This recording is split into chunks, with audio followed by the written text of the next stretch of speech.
Hi friends, నేను మీ అంజని. మీరు చూస్తున్నది ఎస్ఆర్కే హర్రర్ స్టోరీస్. మరి స్టోరీలోకి వెళ్ళబోయే ముందు నాదొక చిన్న request. For best realistic horror and thrilling experience కోసం తప్పకుండా హెడ్సెట్ అయితే పెట్టుకోండి. అండ్ మీ హర్రర్ స్టోరీస్ నాతో షేర్ చేసుకోవాలి, మన ఛానల్లో వినాలి అనుకుంటే నా ఇన్స్టాగ్రామ్ లింక్ ని డిస్క్రిప్షన్ లోనైతే ఇస్తున్నాను. అక్కడికి వచ్చి మీ స్టోరీస్ ని నాతో షేర్ చేసుకోవచ్చు.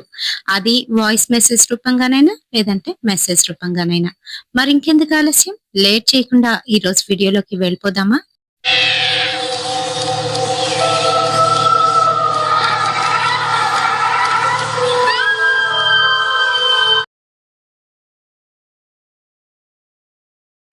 రాత్రి తొలిజాము గడిచింది. అర్ధరాత్రి సమయంలోనే ఊర్లోని అందరూ ఎవరి వారిళ్లల్లోనైతే తలుపులు వేసుకొని ఉన్నారు. గళ్ళు గళ్ళుమంటూ శబ్దం అయితే వినబడుతుంది. ఎవరో నడుచుకొని వెళ్తున్నట్టు. పెద్ద గాలి. ఎవ్వరూ కూడాను ఉలుకు పలుకు లేకుండా వారికి ఆ శబ్దం వస్తున్నా కూడా బయటికైతే రారు. ఎవరు ఏంటి అని అడగరు. తెలివొచ్చినా కూడాను ఆ తల్లిని దండం పెట్టుకొని మళ్ళీ పడుకుంటూ పోతున్నారు. ఆ సమయంలోని ఎంత విపత్తు వచ్చినా కూడా బయటికైతే రారు. కారణం ఏంటంటే అది ఆశ్వయుజ శుద్ధ అష్టమి. ఆ రోజునే మరి వారి ఊరిలోని పెద్ద పండగైతే జరుగుతుంది, వారి ఊరి గ్రామ దేవత అయిన దుర్గా అమ్మవారికి. మరి ఆ పండగలోని తల్లికి వేటపోతుల్ని, దున్నపోతుని కూడాను వేస్తారు. మరి అలాంటి పండగ రోజున అమ్మవారికి సంబంధించినవన్నీ కూడాను ఆ గుడిలోనైతే పెడతారు.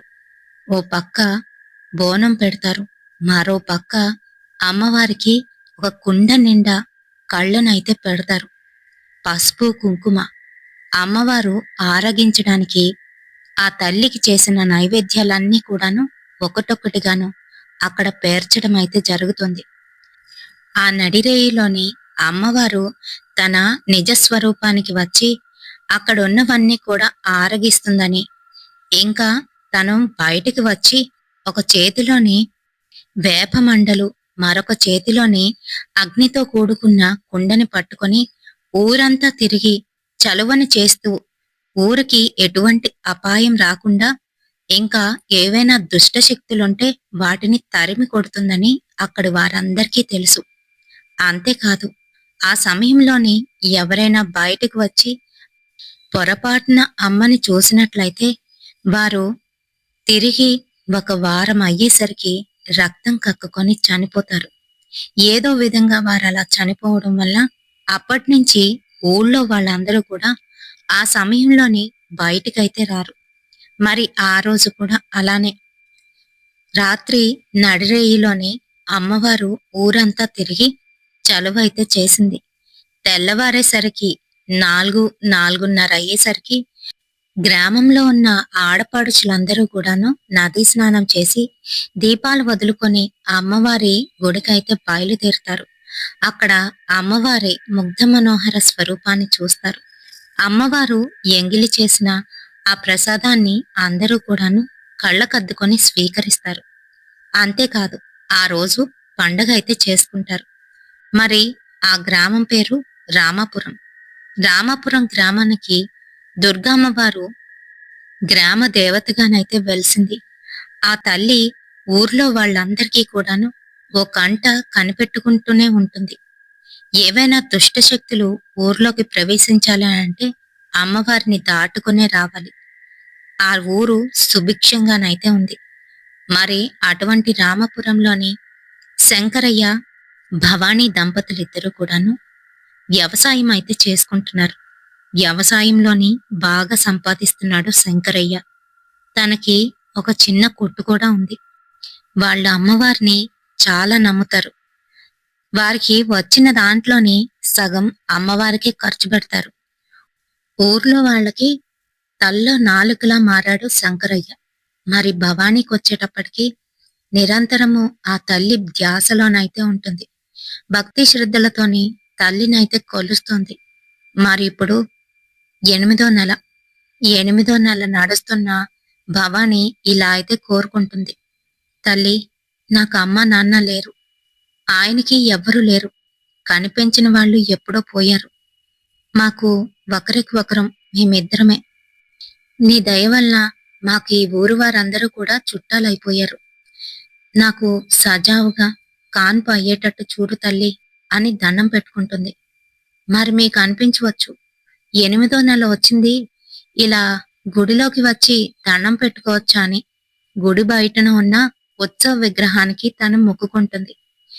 కడుపుతో ఉన్నదాయి ఇలా ప్రతిరోజు రావడం ఎందుకు అని అక్కడ వాళ్ళు అనుకుంటున్నా కూడా అవేమీ పట్టించుకునేది కాదు భవాని. తల్లి కూతుర్ల మధ్యలోని అంట్లు మా ఇల్లు ఉంటాయా, ఆ తల్లి నేను పిలిస్తే వస్తుంది అని గట్టిగానైతే నమ్మేది. మరి అలానే ఆ రోజు పూర్తిగాను పూజ అయితే చేసుకుంది. దండం పెట్టుకొని మెల్లగానైతే నడుచుకొని వస్తుంది. ఊర్లో వాళ్ళందరూ కూడాను భవానీని పలకరిస్తూ, ఏమ్మా భవానీ, ఇంత కడుపుతో ఉన్నప్పుడు కూడాను ప్రతిరోజు వెళ్ళాలా ఏంటి? కాస్త విశ్రాంతి తీసుకోవచ్చుగా అని అంటూ ఉంటే, అదేంటి పెద్దమ్మా అలా అంటావు? నేను అమ్మని చూడకుండా ఉండలేను. మీ అందరికీ తెలిసిందే కదా. అందుకనే అలా మెల్లగా నడుచుకొని వెళ్ళాను. అయినా ఏముంది, ఇలా నడిస్తే వ్యాయామం అయ్యి కాన్పు సులభంగా అవుతుందని ఎవరో మీలాంటి పెద్దవాళ్ళు చెప్పారు. అందుకే మరి అని అంటుంది. ఆ మాటలకి నవ్వేసి, సరే, ఏమైనా తినాలుంటే చెప్పు, వెంటనే చేసి తీసుకొస్తాం అని అంటుంది ఆమె. అలాగే పెద్దమ్మా, తప్పకుండా అని అనుకుంటూ ఇంటికైతే వెళ్ళింది. అక్కడ తన భర్త పేదవారికి ధాన్యమైతే పంచుతున్నాడు. రా భవాని, నీ చేతులతో కూడా కొంచెం వాళ్ళకివ్వు అని చెప్తున్నాడు. ఆ, సరేనండి అంటూ వాళ్ళకైతే పంచుతుంది. మరి వాళ్ళకొచ్చిన దాంట్లోనే కొంచెం అమ్మవారికి ఇవ్వగా మరికొంచెం పేద సాధలకి పంచుతూ ఉంటారు. అయితే తను అలా పంచుతూ ఉంటే అక్కడున్న వాళ్ళందరూ కూడా వాళ్ళిద్దరినీ మెచ్చుకుంటున్నారు. ఎంత మంచివాళ్ళు, వీళ్ళలాంటి వాళ్ళు ఎక్కడా ఉండరు. వాళ్ళకొచ్చిన దాంట్లోనే అందరికీ పంచి పెడుతున్నారు. సుఖంగా ఉండండి. నీకు కాన్పు సులభంగా అవ్వాలని మనస్ఫూర్తిగా కోరుకుంటున్నావమ్మా అని చెప్తున్నారు ఆ ముసలవ్వలు. మరి వాళ్ళకిచ్చేసి తను మెల్లగా ఇంట్లోకైతే వెళ్ళింది. ఇంట్లో పనులన్నీ పూర్తి చేసుకొని మధ్యాహ్న సమయంలోనే, ఏవండి, బట్టలు కొంచెం ఉతకవలసినవి ఉన్నాయి, అలా వెళ్ళొస్తాను అంటూ చాకిరేవుకైతే వెళ్ళింది. అక్కడ బట్టలు ఉతుకుతూ అటు ఇటు చూస్తుంది. ఆ సమయంలోనే చాకిరేవులో ఎవ్వరూ కనిపించలేదు. ఇదేంటి, ప్రతిరోజు కూడాను అందరూ ఉండేవారు కదా, ఈ రోజేంటి ఎవ్వరూ లేరు అని అనుకుంది.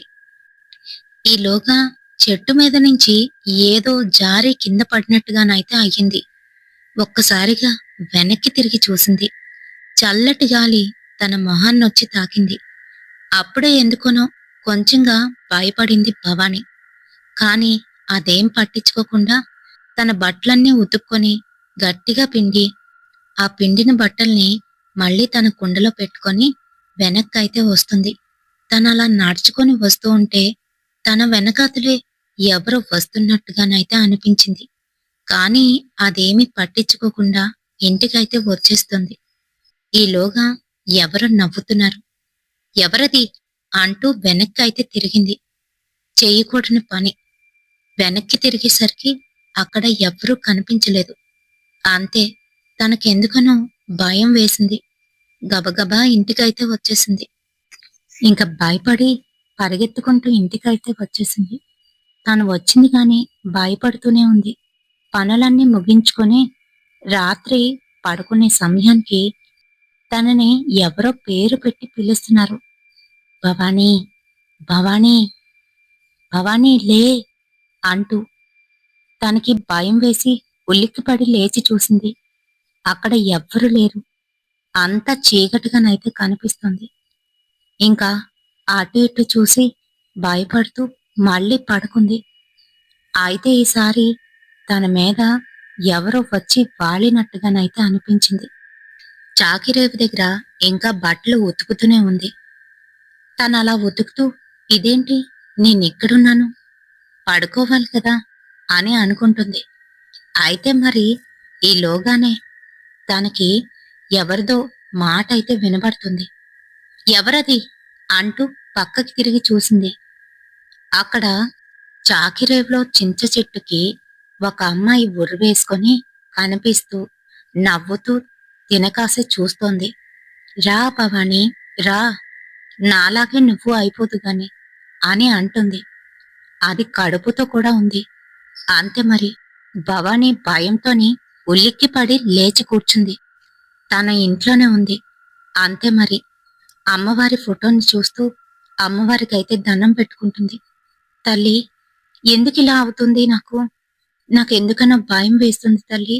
నన్ను కాపాడు, నా బిడ్డని కాపాడు అని అనుకుంటుంది.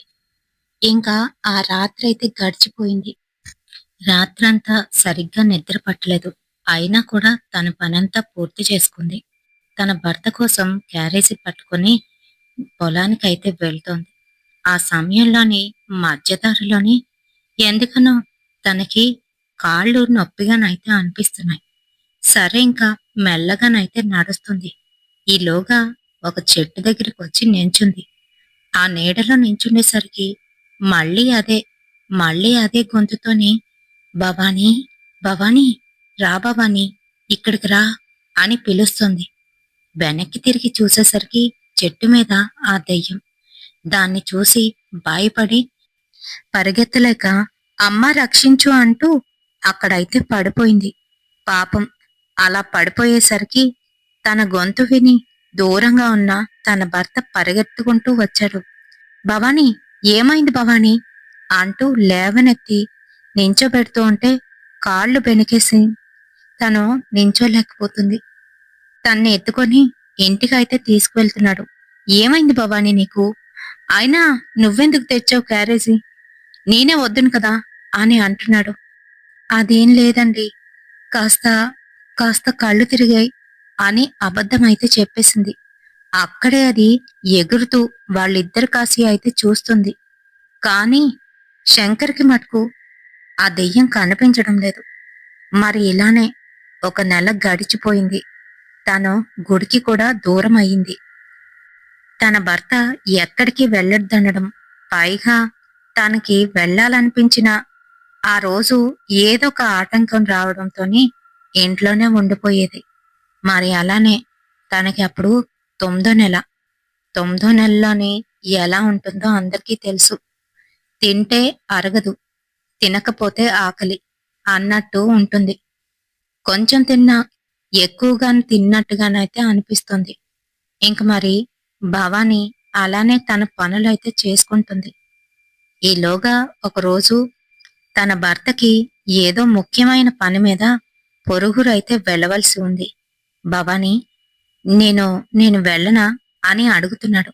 అయ్యో, దాందేముంది, వెళ్ళండి. ఇప్పుడు వెళ్తేనే కదా మనం ఏదైనా సంపాదించగలం. నాకేం పర్వాలేదు, బాగానే ఉన్నాను. మీరు జాగ్రత్తగా వెళ్ళిరండి అని చెప్తుంది. ఇరుగు పొరుగు వాళ్ళు కూడాను మేమున్నాంలే బాబు, కంగారు పడొద్దు అని హామీనైతే ఇచ్చారు. మరి మర్నాడు తెల్లవారైతే రావాల్సి ఉంది. కేవలం ఒక్క రాత్రే కదా, ఏముందిలే అని ఆనుకుంది భవాని. తను ఆ రోజు తొందరగానే తన పనులన్నీ కూడా చక్కబెట్టుకుంది. అప్పటి వరకు ఇరుగు పొరుగు వాళ్ళందరూ కూడాను తనతో పాటు కూర్చొని ఏవో కబుర్లైతే చెప్పారు. ఇంకా సాయంత్రం 7 అయ్యేసరికి ఎవరిళ్ళకి వాళ్ళు వెళ్లి దీపాలు ముట్టించుకొని వాళ్ళ పనుల్లో నిమగ్నం అయిపోయారు. భవాని తన పని చేసుకొని కాస్త ఎంగిలి పడింది. తిన్న తర్వాత అవన్నీ తోముకొని ఇంకా అటు ఇటు నడుస్తోంది. ఈలోగా ఎందుకనో తనకి కడుపులోని విపరీతంగా నొప్పి అయితే మొదలయ్యింది. అంతేకాదు, తన వెనకాతలే ఎవరో తిరుగుతున్నట్టుగా మళ్ళీ తనకి ఒక ఊహ అయితే కలుగుతుంది. భయపడింది. ఇరుగు పొరుగు వారిని పిలుద్దామా అని అనుకుంటుంది. కానీ అప్పటికే సమయం 9. అరే, బాగోదులే, ఎందుకులే అనుకుంటూ అలానే నాంచేసింది. అంతే మరి. రాత్రి అవుతున్న కొలిది తనకి కడుపులోని నొప్పి విపరీతం అయిపోతుంది. పాపం అవి పురుటినొప్పులని తెలుసుకోలేకపోయింది భవాని. తనకలా పురుటినొప్పులు వస్తూ ఉంటే కిందనే పడుకొని అలానే ఏడుస్తూ గట్టి గట్టిగా అరుస్తూ ఉంది. ఇరుగు పొరుగు వారు వస్తారు అని అనుకుంది. కానీ అదే సమయానికి ఏదో ప్రళయం వచ్చినట్టు వర్షం అయితే పట్టుకుంది. పెద్ద పెద్ద ఉరుములు, మెరుపులతోని ఆ వర్షం ఎలా ఉంది అనంటే ఇళ్ళనే పైకి తేల్చేస్తుందేమో అన్నంతగానైతే పడిపోతుంది. వరద బురదగా పడుతూ ఉన్న ఓ పక్కన భవానీ అరుస్తున్నా ఆ అరుపులు ఉరుములతో కలిసిపోయాయి. పాపం ఎవ్వరికీ ఏమీ వినిపించటం లేదు. పైగా వారు ఆ రోజు బతికితే చాలు అన్నట్టుగా ఎవరిళ్లల్లో వాళ్ళు దేవుడా అనుకుంటూ ఉన్నారు. మరి భవానీ ఆ తల్లిని నమ్ముకుంది కాబట్టి ఆ తల్లినే తలుచుకుంది. అంతే. పక్కింటావిడ అంత వానలో కూడాను ఏమాత్రం తడవకుండా వీళ్ళింటి వైపు అయితే వచ్చింది. ఏంటి భవానీ, ముందే పిల్లాలిగా అంటూ తన పక్కనే కూర్చుంది. ఇలా రా అంటూ తన ఒళ్ళోనైతే తల పెట్టించింది. ఏం కాదులే, సుఖంగా అయిపోతుంది, కంగారు పడకు అని ధైర్యం చెప్తుంది. ఆ మాటలు వింటుంటే భవానీకి భయం వేయటం లేదు. పైగా అమ్మఒడిలో ఉన్నంత వెచ్చగా అనిపిస్తుంది. భవానీ అలానే ఏడుస్తూ ఉంది. ఏడవద్దు భవానీ, ఏం కాదని చెప్పానుగా అంటూ తనకైతే చెప్తుంది. తను ఏ విధంగా చెప్తుందో అదే విధంగా భవానీ అయితే చేస్తుంది. వెంటనే వేడినీళ్లు కూడా తెచ్చేసింది. మరి జాగ్రత్తగా సులభంగా కాన్పైతే చేసేసింది. ఆడపిల్ల భవానీ అని చూపించింది. ఎంతో ముద్దుగా అందంగానైతే ఉంది ఆ పాప. అంతే మరి. ఆ తర్వాత ఏం జరిగిందో భవానీకైతే గుర్తులేదు. తెల్లవారేసరికి భవానీ మంచం మీద పాపతో సహా పడుకోనైతే ఉంది. ఇంకా భవానీకి ఏ చీకు చింత అయితే లేదు. హాయిగా లేచింది. తనకి ఎటువంటి నొప్పి కూడా లేదు. ఒళ్ళంతా ప్రశాంతంగానైతే ఉంది. పాపని చూస్తూ ముద్దులాడుతూ ఆశ్చర్యపోతూ ఇలా అయితే అనుకుంటుంది. రాత్రి గనక పక్కింటి మీనాక్షి రాకపోతే అంతే సంగతులు. ఏమైపోదునో. నేను నా కూతురు మీనాక్షికి రుణపడున్నాం అని అనుకుంటూనే మెల్లగా లేచింది. ఇంకా తను బయటికి వచ్చి అటు ఇటు చూస్తుంది. మీనాక్షి నీళ్లు పట్టుకొని వాళ్ళింటి వైపు అయితే వెళ్తోంది. మీనాక్షి అని గట్టిగానైతే పిలిచింది. అరే, ఎప్పుడు ఎప్పుడు జరిగింది నీ కడుపు అని వింతగా అడుగుతూ మీనాక్షి ముందుకైతే వస్తుంది. అదేంటి, రాత్రి నువ్వే కదా వచ్చి నా పురుడు పోసావు, నేను చల్లగా ఉన్నాను, అంతా నీదయ్యే అని అంటుంది. నేనా? రాత్రి సమయంలోనా? అయ్యో, రాత్రి అంత జడివాన పడుతుంటే నేనెలా వస్తాను? భవానీ, నువ్వేదో కలకని ఉంటావు. ఎవరు పుట్టారు, ఏది అంటూ లోపలికైతే వెళ్ళింది. లోపల అందమైన పాప కనిపిస్తుంది. అబ్బా, ఎంత బాగుందో ఈ పాప అంటూ దగ్గరకు తీసుకొని ముద్దులాడుతుంది. మీనాక్షి, అంటే అంటే రాత్రి నువ్వు రాలేదా అని అంటుంది భవాని. అరే, చెప్తున్నానుగా, నేనెలా వస్తాను అంత జడివానలోని? పైగా మా ఇల్లు అంత దూరం అయ్యే. పక్కింటి చంద్రమ్మ అయితే దగ్గర ఉంది కాబట్టి వస్తుంది. అయినా నాకు పురుడు పోయడం రాదు బాబు అని అంటుంది. అంతే. తనకి ఏదో అర్థమైంది. అంటే అంటే ఆ తల్లే వచ్చిందా అంటూ దుర్గమ్మ పటాన్నైతే చూసింది. కిందనున్న దీపపు కాంతుల్లోని అమ్మవారు నవ్వుతూ కనబడుతోంది. తల్లి, నువ్వేనా వచ్చావు అంటూ వెళ్లి కాళ్ల మీదైతే పడింది. తన కూతుర్ని చూస్తూ మురిసిపోతుంది. రాత్రి ఇలా జరిగింది అని ఆ మీనాక్షికైతే చెప్పింది. ఈలోగా తన భర్త రానే వచ్చాడు. ఇంక తన భర్తకు కూడా జరిగిన విషయం మొత్తం చెప్పింది. అవును, ఇది ఇది ఆ తల్లి చలవే. అదృష్టం మనకి పాప రూపంలో వచ్చింది. నేను వెళ్ళిన పని పూర్తయింది. అక్కడ మరికొన్ని పొలాలను అయితే కొన్నాను. అవన్నీ కూడా కౌలుకిచ్చి వచ్చాను అని చెప్తున్నాడు. అంతే. అక్కడి నుంచి వారి దశే మారిపోయింది. చూస్తూ ఉండగానే పెద్ద ఇంటినైతే కట్టుకున్నారు. అంతేకాదు, ఆ పాప పెరుగుతున్న కొలది తనలో ఉన్న శక్తులైతే బయటపడుతున్నాయి. తను అందరిలా మామూలు ఆడపిల్ల కాదు. తను ఒక దేవతా స్వరూపం. మరి అమ్మా నాన్న అయినప్పటికీ కూడా వారు కూడా అలానే చూసేవారు. ఎందుకు అనంటే పుట్టుకతోనే కొన్ని శక్తులు ఆమె సొంతమైతే అయ్యాయి. ఎవరికైనా బాగోలేదు అంటే చాలు, అక్కడికి వెళ్ళి వాళ్ళకి ఏదో మందు తయారు చేసి ఇస్తుంది. ఆయుర్వేదంలోని తెలియని మందు తనకైతే లేదు. ప్రతి సంవత్సరం వచ్చే దేవీ నవరాత్రుల్లో ఇంకా అమ్మవారి జాతరప్పుడు తన మీద ఖచ్చితంగా ఆ దుర్గమ్మ అయితే పడుతుంది. కాత్యాయిని దుర్గమ్మలా మారుతుంది. అంతే, అక్కడ ఉన్న వారికి పరిష్కారాలైతే చెబుతుంది. వారికున్న దోషాలని నివృత్తి చేసుకోవడానికి మార్గం అయితే చూపిస్తుంది. అంతేకాదు, తను ప్రతి నిత్యము కూడాను అమ్మవారి సన్నిధిలోనే గడుపుతుంది. తెల్లవారేసరికి అమ్మవారి తలుపులు తీసిన దగ్గర నుంచి తిరిగి తలుపులు వేసేంత వరకు కూడాను అక్కడే తన అయితే ఉంటుంది. ప్రతి ఒక్కరికి కూడా తలలో నాలుకలా మారింది. వాళ్ళ అమ్మా నాన్న ఎంత పుణ్యం చేసుకున్నారో ఇలాంటి పిల్లని కన్నారు అని ప్రతి ఒక్కరూ కూడా అనుకుంటూ ఉండేవారు. మరి తను యుక్త వయసుకు వచ్చిన తర్వాత ఇంకా అందరికీ కూడా సహాయం చేయడం మొదలుపెట్టింది. ఊర్లోని ఏదైనా తీర్పు చెప్పాలి అన్నా కూడాను కాత్యాయిన్నే తీసుకువెళ్తారు. కాత్యాయిని, నువ్వు చెప్పమ్మా అంటే 2 నిమిషాలు కళ్ళు మూసుకొని వాళ్ళ వాదనలు విని వెంటనే వారికి తరుణోపాయం అయితే చెబుతుంది. అంతేకాదు, ఎవరినైనా శిక్షించాలన్నా దండించాలన్నా కాత్యాయిన్నే అడుగుతారు. అయితే ఆ రోజు మహాశివరాత్రి. కాత్యాయిని ఒళ్ళంతా పసుపు రాసుకొని పెద్ద బొట్టు పెట్టుకొని గుడిలో ఉండే ఆ సత్యం చెప్పే రాతి మీద అయితే కూర్చొని ఉంది.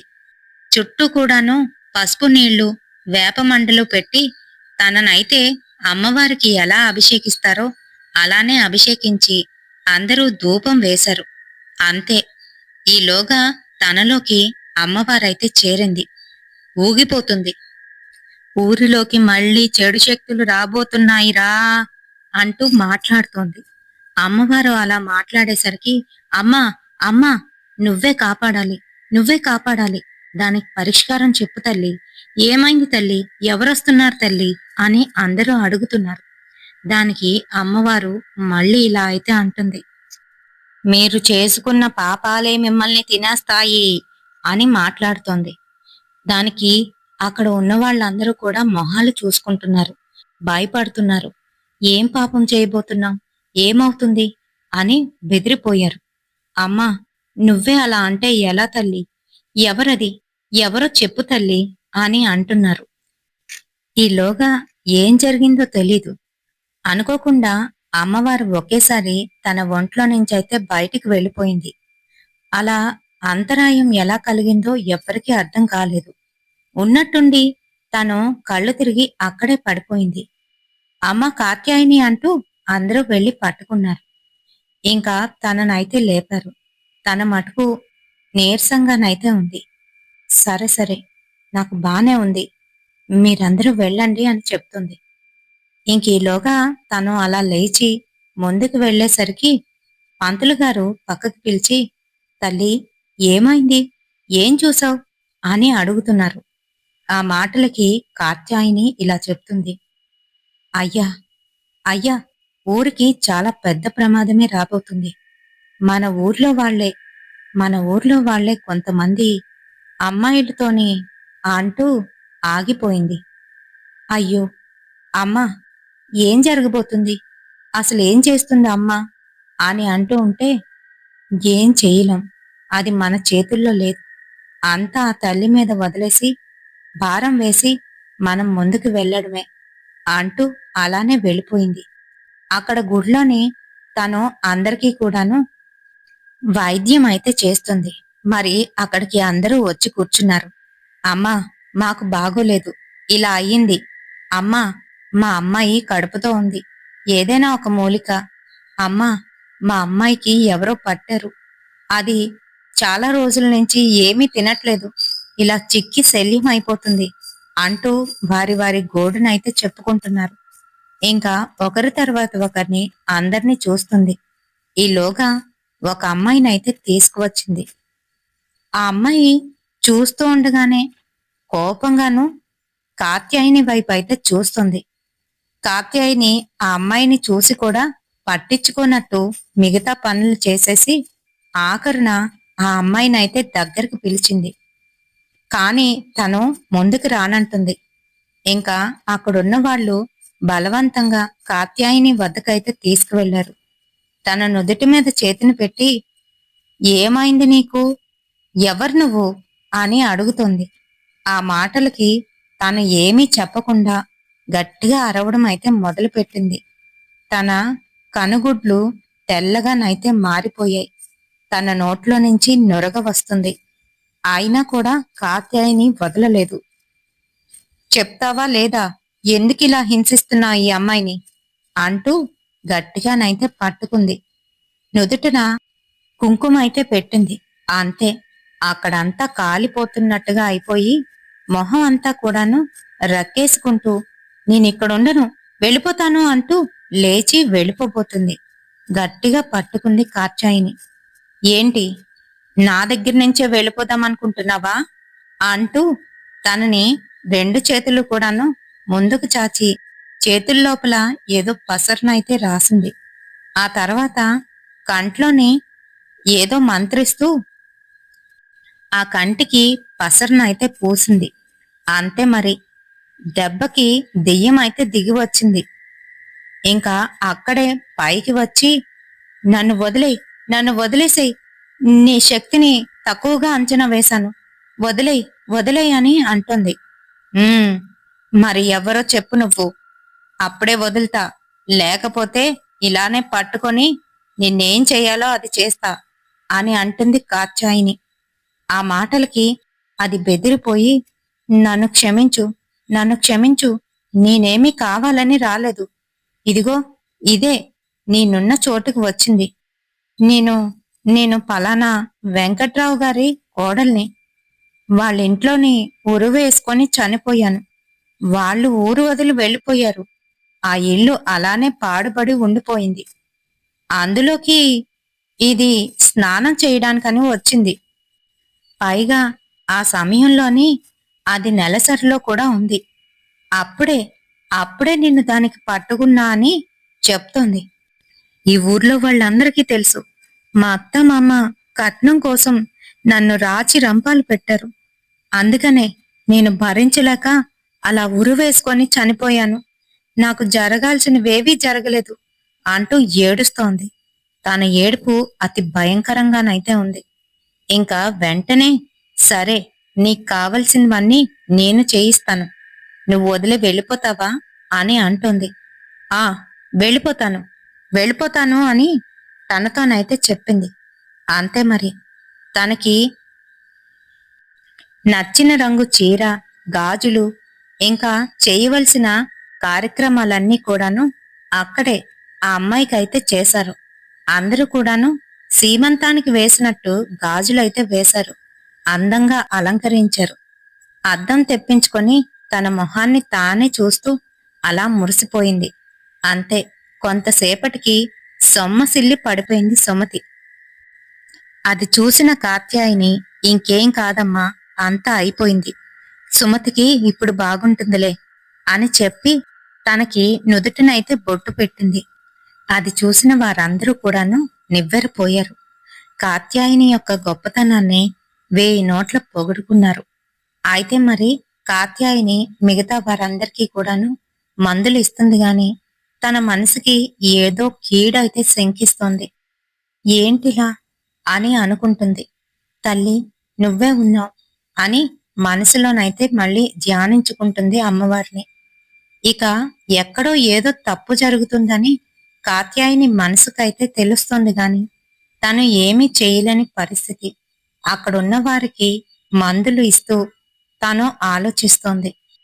ఇంకా అంతా పూర్తయిన తర్వాత దీపం వెలిగించి గుడిలోనైతే పెడుతుంది. మరి అక్కడి నుంచి వారందరూ వెళ్ళిపోయారు.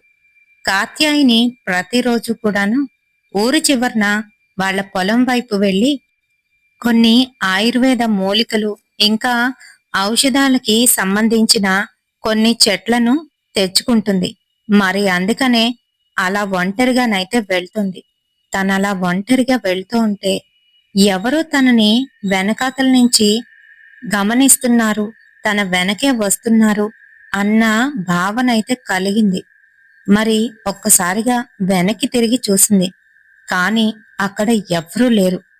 మళ్ళీ కొంచెం దూరం వెళ్ళేసరికి కాత్యాయనికి ముందు 2 కళ్ళున్నప్పటికీ కూడా వెనకాతల ఒక కన్ను అయితే ఉండనే ఉంటుంది.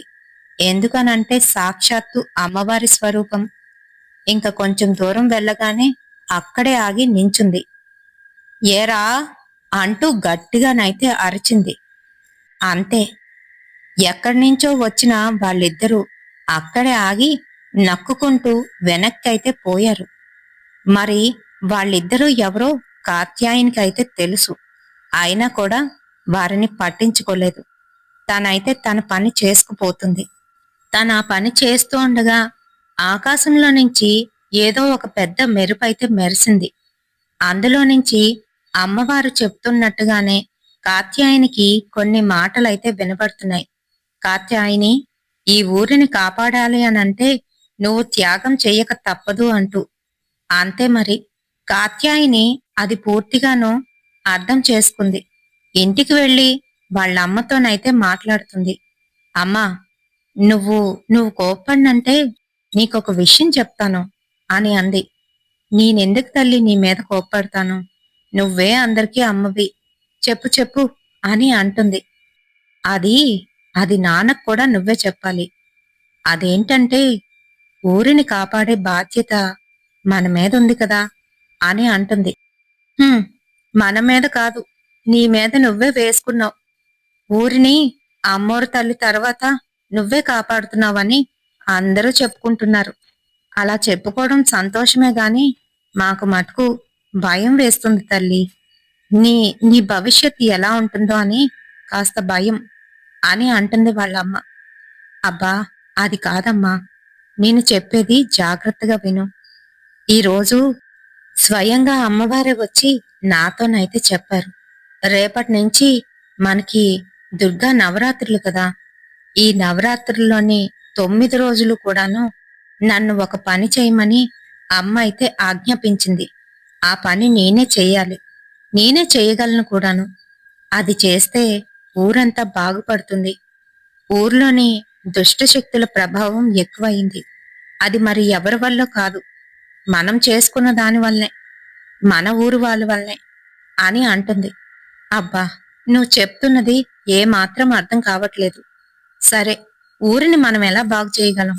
అయినా నువ్వేం చేయగలవు అని అంటుంది. వినమ్మా, నేను పెళ్లి కాని ఆడపిల్లని కదా. కన్నెపిల్ల ఊరు చుట్టూ కూడాను తొలిజాము సమయంలోనే ఘటం ఎత్తుకొని ఊరి చుట్టూ కూడా తిరగాలంట. ఆ తర్వాత ఆ ఘటాన్ని అమ్మవారి గుడిలో పెట్టమంటున్నారు. ముందుగాను మనం ఏటిలో స్నానం చేసి ఆ తర్వాత ఆ ఘటాన్ని పట్టుకొని గర్భగుడిలో నుంచి ఊరు చుట్టూ తిరిగి మళ్ళీ గర్భగుడిలోకి తీసుకొచ్చి పెట్టాలంట. అలా చేస్తే ఖచ్చితంగా అమ్మవారు కాపాడుతుందంట. నేను చేస్తానమ్మా అని అంటుంది. నీకేమైనా పిచ్చి పట్టిందా? రేపు మాపు పెళ్లి చేసి అత్తవారింటికి పంపిద్దాం అనుకుంటే ఏంటి మాటలు? పైగా భయం లేకుండా తొలిజాములోని వెళ్తానంటావా? రాత్రి సమయంలో అస్సలు కుదరదు. నీతో పాటు ఎవరైనా తోడు రాందే అది జరిగే పని కాదు. మీ నాన్నగారిని అడుగు అని అంటుంది. అమ్మా, అది అది మీరెవ్వరూ కూడా రాకూడదు. నేను ఒక్కరిదాన్నే వెళ్ళాలి అని చెప్తుంది. ఏంటి, నువ్వొక్కదాన్వా? వద్దు, కుదరదు అని వాళ్ళ అమ్మ అయితే ఖరాఖండిగా చెప్పేసింది. కాని దైవాంశ సంభూతురాలైన కాత్యాయిని మటుకు దానికి ససేమిరా ఒప్పుకోలేదు. వెళ్ళాలంటే వెళ్ళాలి అని పంతం పట్టింది. దానికి తోడు వాళ్ళ నాన్న తనకి అడ్డే చెప్పడు. సాక్షాత్తు అమ్మవారే తనకి కూతురుగా పుట్టిందని భావిస్తాడు. మరి శంకర్ అయితే ఖచ్చితంగా దానికి ఒప్పుకున్నాడు. అంతే మరి. మర్నాడు రాత్రే ఆ ఘటాన్ని పట్టుకొని ఊరంతా చుట్టి రావాలని స్నానం చేసి అయితే వచ్చింది. అక్కడున్న అయ్యవారు ఘటాన్ని సిద్ధం చేసి తన తల మీదైతే పెట్టారు. మరి ఊరంతా అమ్మవారు ఏ విధంగా తిరుగుతుందో అదే విధంగా తనైతే తిరుగుతోంది. ప్రతిరోజు ఇలా తిరుగుతుందన్న విషయం ఆ ఊర్లో వాళ్ళకి తెలిసింది. బయటికి ఆ సమయంలో రాకూడదు అని కూడా అందరూ నిశ్చయించుకున్నారు. అయితే మరి ఈ విషయం ఆ ఇద్దరికీ కూడా తెలిసింది. వారిద్దరూ ఆ ఊరు వాళ్ళే. కాశ్చేయుని మీద అందరూ ఎలా అయితే ప్రేమ చూపిస్తారో అలాగే మరికొంతమంది తన మీద ద్వేషాన్ని కూడా చూపిస్తారు. అంతేకాదు, తనేమైనా పెద్ద దేవత? మామూలు మనిషే కదా! దానికి ఇలా పట్టం కట్టి దేవతలా కూర్చోబెడుతూ ఉంటే ఇంత పొగరు పెరిగిపోయింది. అంతేకాదు, మా జీవితాల్ని నాశనం చేసింది అని కొంతమంది కక్ష అయితే కట్టారు. మరి అందులోని వారిద్దరూ కూడాను ముఖ్యమైన వాళ్ళు. మరి ఆ రోజు అష్టమి. అమ్మవారు తిరగడానికి ముందుగానే తను తిరగాలి. అయితే మరి స్నానానికి వెళ్ళి స్నానం ఆచరిస్తుంది. తనలా స్నానం చేస్తూ ఉంటే ఎవరో తననే చూస్తున్నట్టుగా తనకైతే అనిపిస్తుంది. కొంచెంగా సిగ్గనిపించింది. భయపడుతూనే మళ్ళీ అటు ఇటు చూసి మళ్ళీ ఇంకొక మునకైతే వేసింది. తను జుత్తుని గట్టిగా పిండి ముడి అయితే వేసుకుంది. ఇంకా మళ్ళీ ఇంకొకసారి ములుగుతూ ఉంటే తన చెంగు ఎవరో లాగినట్టుగానైతే అనిపించింది. భయపడి వెనక్కి తిరిగి చూసింది. కాని అక్కడ ఎవ్వరూ కనిపించలేదు. సరే ఇంకా గట్టిగా ముడివేసి మళ్ళీ ఇంకొక మునకైతే మునికింది. ఇంక తను లేచేసరికి తన వెనకాతల ఆ ఇద్దరు దుండగులనైతే కనిపించారు. తననే చూస్తూ కోపంగా నవ్వుతూ తన దగ్గరకైతే వస్తున్నారు. అది చూసిన ఆమె కోపంతోని గట్టిగానైతే అరిచింది. మీరిక్కడికెందుకొచ్చారు? రాత్రి సమయంలో రాకూడదని మీకు తెలీదా? అంటూ గట్టిగా అరుస్తోంది. అయినా కూడా వారదేమీ పట్టించుకోకుండా తన పైకైతే వస్తున్నారు. ఇంక వెంటనే తనకైతే వారు ఏం చేస్తారో అనేది అర్థమైంది. అక్కడ్నించి లేచి తనైతే బయటికి వచ్చేసింది. పరుగు పరుగున తను అక్కడ్నించి గుడివైపు అయితే వెళ్తోంది. తనలా వెళ్తూ ఉంటే ఈ దుర్మార్గులిద్దరూ కూడా ఆగవే ఆగు, ఈరోజు నీ పని పడతాం అంతే అంటూ వెనకాతలే వెళ్తున్నారు. కాని తన మటుకు ఆగకుండా ముందుకైతే పరుగులు తీస్తోంది. పాపం మరి ఆ సమయానికి అక్కడ ఎవ్వరూ ఉండరు. అంతేకాదు, గుడిలోకి తను ఘటం తీసుకువెళ్లి పెట్టేసరికి అక్కడ పూజారి గారు కూడా ఉండకూడదు. మరి ఆ నియమంతోనే ఎవ్వరూ కూడా బయటికి రావడం లేదు. తనకి దిక్కు తోచడం లేదు. ఆ తల్లే ఉందని పూర్తిగా నమ్మిన కాత్యాయిని ఇంకా పరుగు పరుగున గుడి లోపలికైతే ప్రవేశించింది. వెనకాతలే ఈ దుండగులిద్దరూ కూడాను వెళ్తున్నారు. గర్భగుడిలోకి వెళ్లి తలుపులు వేసుకుంది. అంతే, అది చూసిన ఆ దుండగులిద్దరూ కూడాను గర్భగుడి తలుపుల్ని ఏ విధంగానైనా పగలగొట్టి తీయాలనుకున్నారు. గట్టిగానైతే పగలగొట్టి తలుపులు తీసేసరికి అష్టబాహువులతోని చేతిలో ఆయుధాలతోని కాత్యాయిని అమ్మవారి రూపం అయితే దాల్చింది. అంతే, తన ఉగ్ర రూపాన్ని అలా చూసేసరికి అక్కడికక్కడే ఆ దుండగులిద్దరూ కూడా నెత్తురు కక్కుకొని చనిపోయారు. అసలు వీళ్ళిద్దరూ ఎవరు? ఎందుకు కాత్యాయిని వెనకబడ్డారు? అసలు ఈ ఊరికి ఏం జరగబోయింది?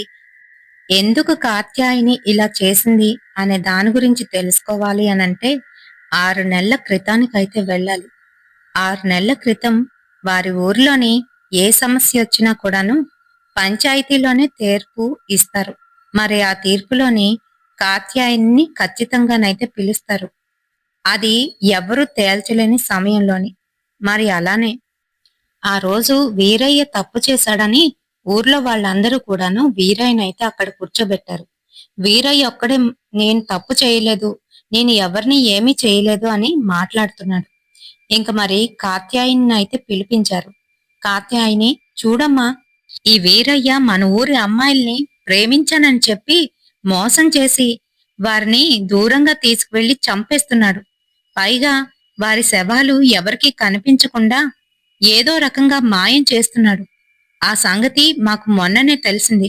కాని దేనికి సాక్ష్యాధారాలైతే లేక మేము వీడినైతే ఇక్కడ కూర్చోబెట్టామని చెప్తున్నారు. ఆగండి ఆగండి, నేను వచ్చాను కదా అంటూ ఒక పసుపు ముద్ద తీసుకువచ్చి వీరయ్య చేతిలోనైతే పెట్టింది. దాని మీద కర్పూరం వెలిగించి హారతి బిడ్ల ఆగిపోయినంత వరకు అలానే పట్టుకొని కూర్చొని ఉండమంది. పసుపు ముద్ద ఉండడం వల్ల హారతి అంత త్వరగాను చేతినైతే తాకదు. మరి ఎవరైతే తప్పు చేస్తారో అటువంటి వాళ్లకు మటుకు ఆ వేడి తాకి వెంటనే వాళ్ళు కిందనైతే పడేస్తారు. మరి అదే జరిగింది. వీరయ్య చెయ్యి కాలి కిందనైతే పడేశాడు హారతి. అంతే, వీరయ్యని అందరూ కొట్టారు. అంతేకాదు, ఇంకా ఆ ఊరి నియమం ప్రకారం ఆ ఊర్లోని వాడు కనిపించకూడదు. ఏ ఊరికి వెళ్ళినా కూడా అడుక్కు తినాల్సిందే. ఆ విధంగాను వాళ్ళ ఊరికి సంబంధించిన ఒక గుర్తునైతే బాగా కాల్చి వాడి నుదుటి మీద అచ్చునైతే వేస్తారు. మరి అలానే వేశారు వీరయ్యకి. ఆ తర్వాత ఊరి నుంచి బహిష్కరించారు. వీరయ్య ఆ కోపాన్నైతే పెట్టుకున్నాడు. మరో 4 రోజుల తర్వాత కాత్యాయన్ని మళ్ళీ ఆ పంచాయతీకైతే పిలిచారు. మరి అందులోనేంటంటే సింగడైతే కూర్చున్నాడు. సింగడు పెళ్లి చూపులకు వెళ్లేసరికి తనని ఎప్పటినుంచో అనుభవిస్తున్నాడు. తనని పెళ్లి చేసుకుంటానని మాటిచ్చిన మనిషి ఇప్పుడు పెళ్లి చూపులకు వెళ్ళాడు అంటూ మరొక అమ్మాయి తన మీద ఫిర్యాదు చేయడంతోని ఆ పంచాయతీ అక్కడికైతే వచ్చింది. దీని కడుపులో పెరుగుతున్న పిల్లాడికి నేను తండ్రిని కాదు అంటూ సింగడైతే చెప్తున్నాడు. ఆ మాటలకి కాత్యాయనిని పిలిచి, అమ్మ కాత్యాయని, నువ్వే దీనికి తీర్పు తేల్చాలి అని వాళ్ళైతే అన్నారు. ఇంకా కాత్యాయని తన కాసి చూసి ఏదో పసరుమందుని తన చేతికైతే రాసింది. అంతే, కాత్యాయనికి అర్థమైపోయింది. సింగడే ఈమె కడుపులో ఉన్న బిడ్డకి కారణం అని వాళ్లతోనైతే చెప్పింది. అంతే, అక్కడున్న వాళ్ళందరూ కూడాను బలవంతంగా సింగడి చేత ఆ పిల్ల మెడలోని తాళి కట్టించారు. గొప్ప శ్రీమంతుల కుటుంబంలో ఉన్న పిల్లని పెళ్లి చేసుకుందామనుకున్న సింగడికి నిరాశ ఎదురైంది. వాడు ఒక నిరుపేద అమ్మాయిని ఈ పిల్ల వలన చేసుకోవలసి వచ్చింది అంటూ తన మీద కక్షనైతే కట్టాడు. అందుకనే మరి వారిద్దరూ కూడాను సమయం కోసం ఎదురు చూస్తూ కాత్యాయిని మాన ప్రాణాలు హరిద్దామని చూశారు. కాని వారికి తెలీదు, సాక్షాత్తు అమ్మవారి స్వరూపమైన కాత్యాయనితో పెట్టుకోవడం అంటే వారి చావుకి వారే ముహూర్తం పెట్టుకున్నట్టు అని. అయితే మరి అమ్మవారు వారి గురించే చెప్పింది. అంతేకాదు, కాత్యాయని తనలో చేరుకోబోతుందని కూడా అమ్మవారు ముందుగానే చెప్పింది. మరి ఎటువంటి బెరుకు భయం లేని కాత్యాయని ఆ ఘటాన్ని ఎత్తుకొని ప్రతిరోజు కూడా అమ్మ సన్నిధానంలో పెట్టాలని, అలా చేస్తే ఊరికి ఎటువంటి అరిష్టం రాకుండా ఉంటుందని అమ్మవారు చెప్పడంతోనే కాత్యాయని అయితే మొదలు పెట్టింది.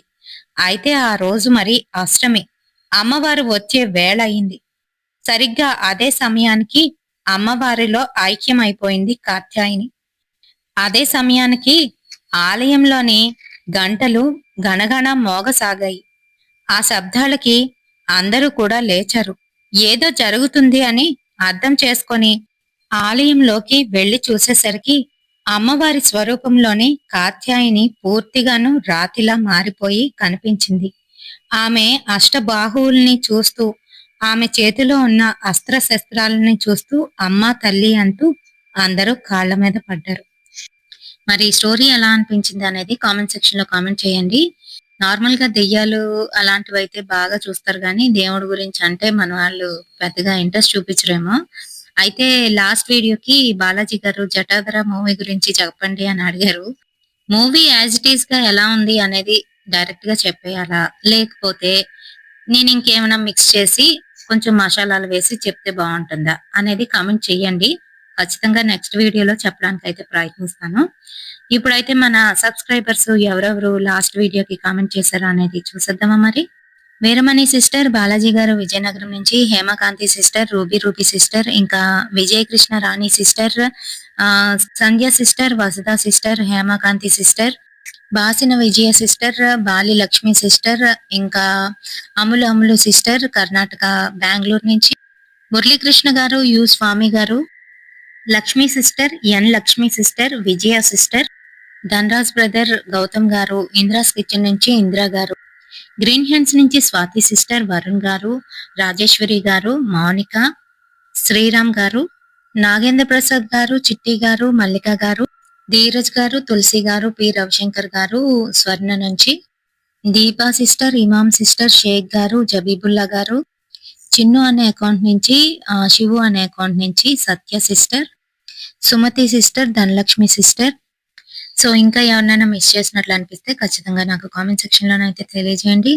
రేపటి సరికొత్త హారర్ ఇన్సిడెంట్ తోని మళ్ళీ మీ ముందుకైతే వచ్చేస్తాను. తప్పకుండా లైక్ తో పాటు ఒక హైప్ అయితే వేయండి. Love you all.